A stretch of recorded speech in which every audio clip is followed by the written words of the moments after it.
El Señor esté. The Lord be with you and with your spirit. A reading from the Holy Gospel according to Mark. Glory to you, O Lord.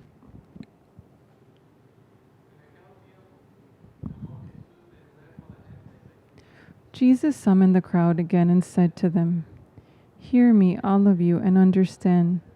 Nothing that enters one from outside can defile that person, but the things that come out from within are what defile."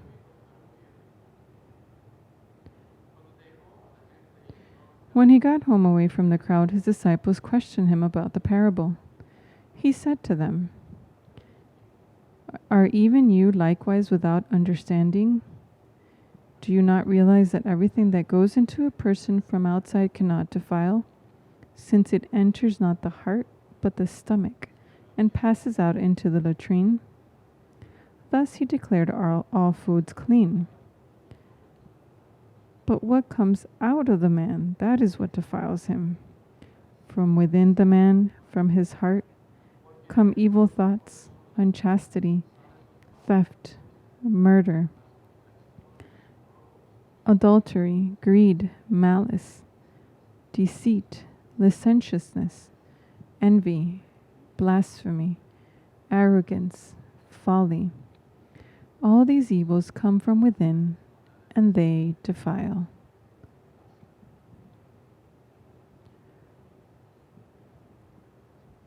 The Gospel of the Lord. Praise to you, Lord Jesus Christ.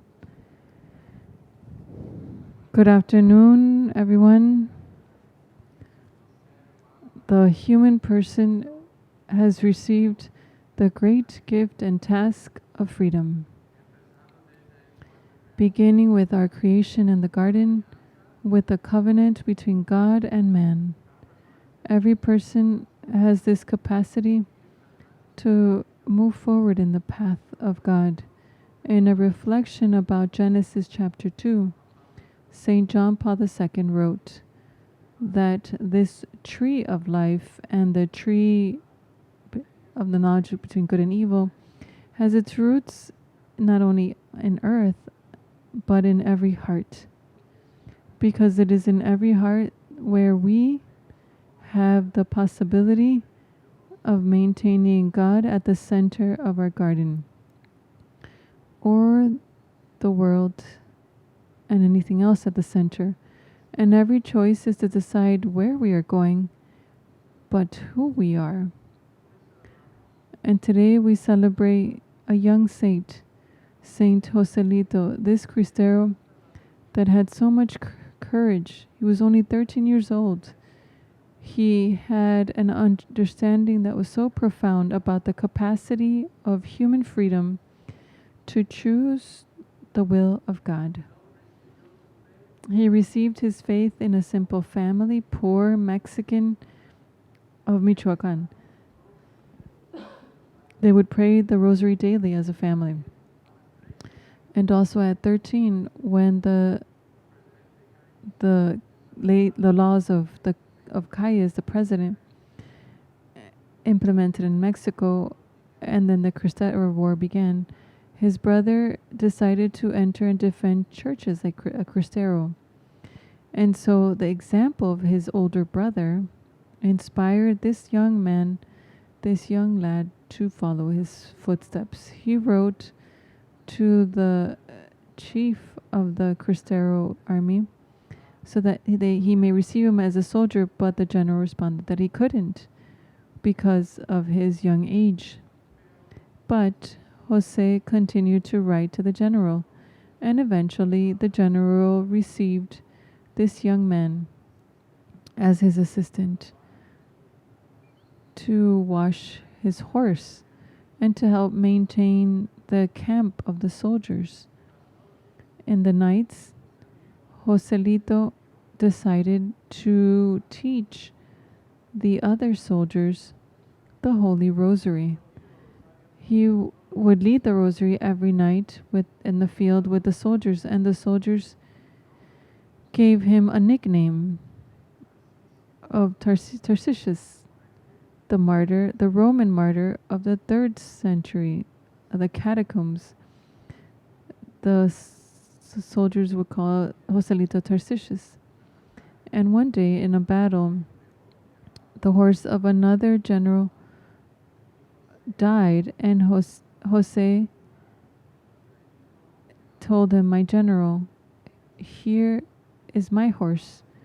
You save yourself, even though they may kill me. I'm not needed, but you are." And he gave him his horse.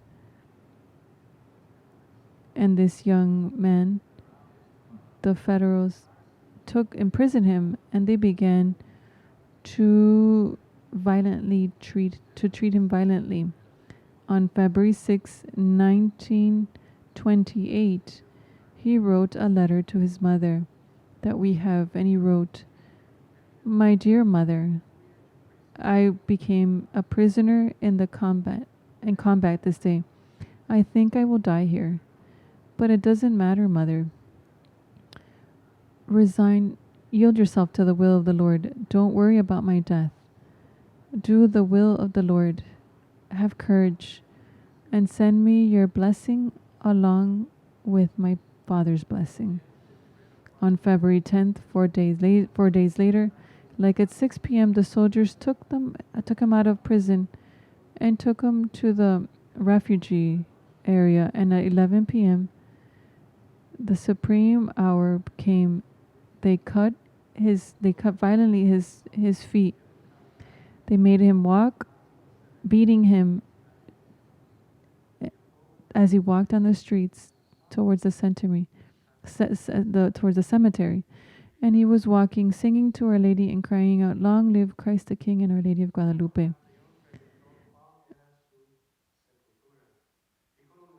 And he stood a foot right next to his own grave to avoid the trouble of transporting his body.